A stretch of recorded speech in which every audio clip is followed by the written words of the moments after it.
Bonsoir, voici l'analyse technique du 5 juin en clôture. Alors on attaque tout de suite par le calendrier économique. Alors pour ceux qui se couchent tard, on pourra regarder le discours du président Evan de la fête de Chicago, ça peut être intéressant.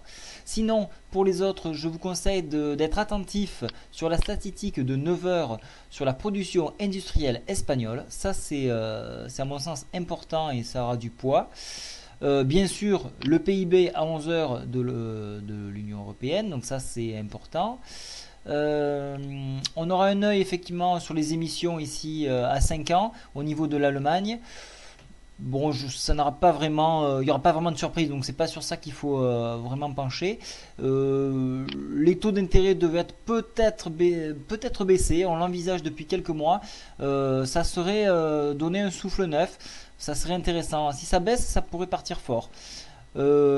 Après ici, bon, la conférence de presse de la BCE, alors là, il y a gros à attendre. On espère beaucoup de choses de la BCE, quelque chose d'assez ferme et moins flou.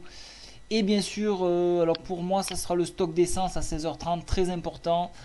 Elle a qu'une étoile, mais pour moi, elle en vaut 3 voire 4. Voilà, donc pour le calendrier, c'est ça. Au niveau du site, alors il y a eu des petites modifications dans l'investissement. Je vous ai mis de nouveaux onglets. Et pour ceux qui sont donc sur le site, vous avez le tableau de bord, le money management et maintenant le tableau de bord scalp qui vient de se rajouter. Voilà, alors maintenant on passe tout de suite au CAC. Alors voici le CAC en journalier.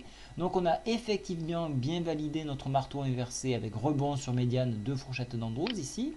Et nous avons tout de suite donc réintégré le Fibo. Je l'ai laissé pour vous donner un point de repère. Et on voit qu'on s'est arrêté à la résistance à 2986 points. Alors, en dépassement, on ira chercher à dépasser la MM7, bien qu'on a testé en séance de la, alors je l'avais dit, en séance de la dépasser, mais on a été rejeté. Hein.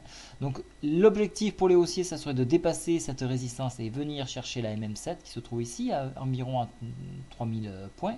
Et en dépassement, on irait chercher donc le haut de la fourchette d'Andrews sur les 3017 points. Voilà, ça c'est des points importants.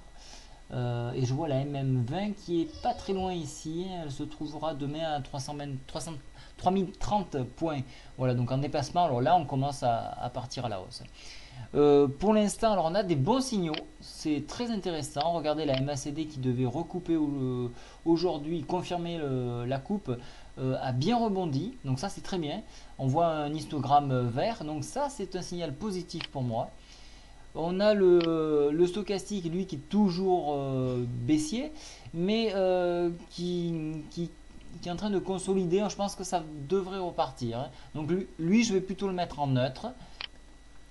Et le CCI, donc ici, on est en survente, donc on pourrait repartir à la hausse. Voilà.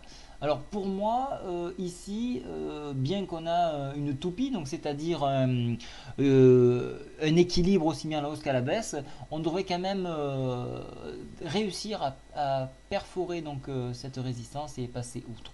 Voilà, donc je serai plutôt haussier. Alors pour ceux qui font du scalp et qui me suivent, bon, ça n'a pas été terrible aujourd'hui. On a dégagé quelques plus-values et on a quelques lignes qui courent. Bon, ben voilà, bon, on va s'en occuper demain. Je serai là toute la journée, donc on pourra bien travailler. Bonne soirée à tous. Au revoir.